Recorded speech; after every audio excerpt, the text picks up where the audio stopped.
আল্লাহ তাআলা বলবেন কেন জান্নাতে যাবে না কোরআন হাদিস বলবেন আল্লাহ দুনিয়াতে আমার মা বাবা ছিল আল্লাহ ওদেরকে জান্নাতে না নেওয়া পর্যন্ত আমরা জান্নাতে যাবে না সরে যাবে বলুন সুবহানাল্লাহ আমার ভাই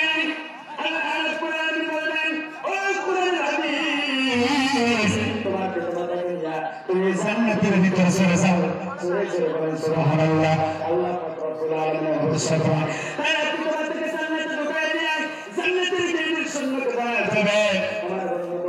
আল্লাহ পাক বলবেন এখন তোমরা জান্নাতে চলে যাও অবশ্যই বলবেন আল্লাহ না জান্নাতে যাবে না বলে দেন জান্নাতে যাবে না কোরআন হাদিস বলে রব্বুল আলামিন বিজ্ঞান বলুকা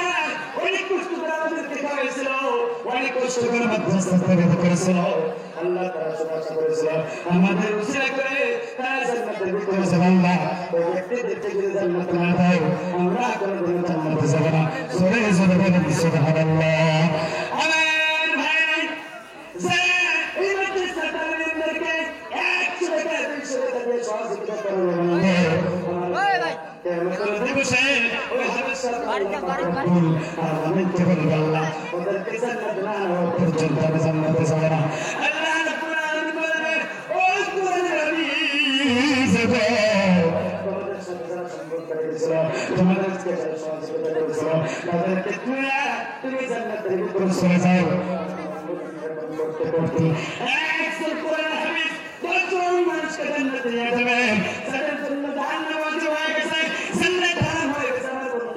তাদেরকে জান্নাতের ভিতরে নিয়ে যাবে আমার বন্ধুগণ ওই সে কামনা সকলে করতে সালাম